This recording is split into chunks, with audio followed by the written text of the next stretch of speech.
Hello mga kamagi! Welcome to Haro National High School here in Iloilo City. Ako nga pala si Sabjay Kama. Ako nga pala si John Michael Alab. Ako nga pala si Vince Charles Delgado. Maluto ta! Ito tayo ngayon sa gulayan sa aming paaralan. Tara at samahan niyo ako para kumuha ng mga sangkap para sa aming lulutuin.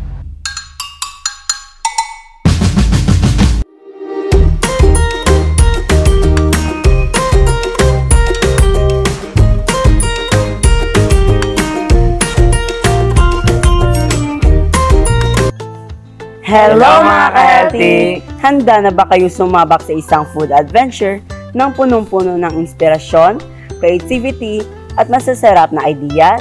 Dahil ngayon, sisilipin natin ang mundo ng Sarap Sustansya Cook-Offs! Ang Pinggang Pinoy ay kumpleto sa food groups na may Go, Grow, at Glow Foods. Ang Go Foods ay mga pampalakas o carbohydrates-rich foods tulad ng kamote, tinapay, kanin, at iba pa. Ang Grow Foods naman, ito ay pampalaki ng katawan, yung mga sagana sa protina tulad ng isda, beans, at iba pa. Ang Glow Foods naman, ito ay nagpapalakas ng immunity laban sa mga sakit. Sagana ito sa vitamins at minerals. Para ma-enjoy ng pamilya ang healthy meals, kailangang tandaan ang tatlong principles na ito. Una, moderation. Hindi naman dapat kailangan mong iwasan ang mga pagkain gusto mo, ngunit dapat balansehin mo ito sa mga masustansyang pagkain. Pangalawa, variety. Sa halip na palaging prito, subukan mo mag-ihaw para maiba naman. Huwag palaging prito mga ka-healthy. At panghuli, balance. Ang isang balanseng plato na may sapat na dami ng pagkain na may Go, Grow, at Glow food groups. Ang una nating lulutuin ay munggo sa dilis with langka, kalabasa, sitaw at talbos ng kamote na may gata. At ito ang mga sangkap.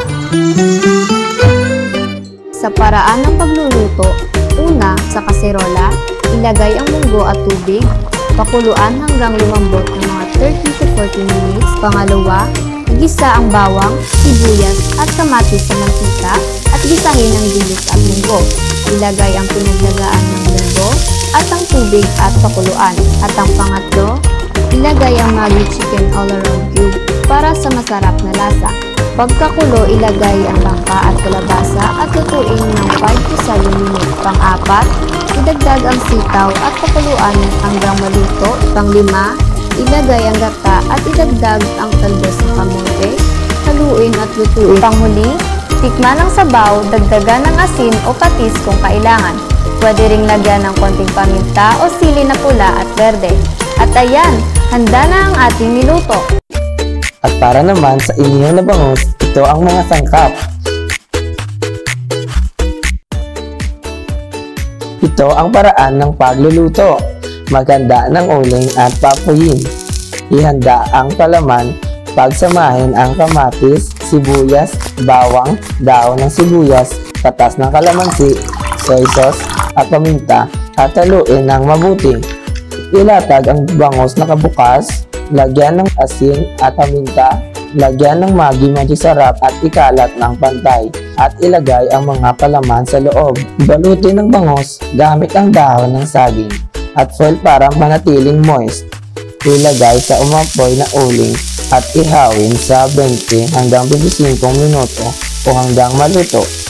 Alisin sa balot at ilagay sa serving plate.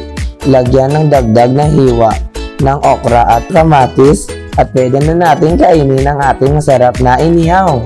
Panghuli, kalabasang turon with chocolate syrup. Mga sangkap para sa turon. Paraan ng pagluluto. Sa chocolate syrup, sa maliit na kaserola, haluin ang gatas at chocolate powder. Lutuin hanggang marating ang tamang lapot. At sa turon naman, sa isang bowl, pagsamahin ang mashed kalabasa at 2 kutsara na ginawang chocolate syrup. Pangalawa, balutin sa lumpia wrapper. Maglagay ng 1 hanggang 2 kutsara ng palaman sa wrapper. I-roll at isara gamit ang tubig. Pangatlo, sa mainit na mantika, ipito ang turon hanggang maging golden brown at crispy. Panghuli, lagyan ang turon ng chocolate syrup. Handa ng ating dessert. Sa pagluluto ng kanin, ilagay ang bigas sa kaldero.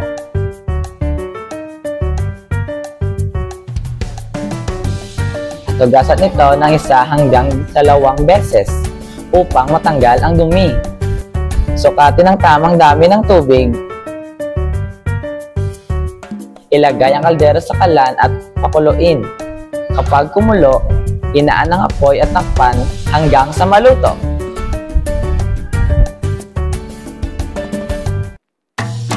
Sarap sustansya, kaon na ta!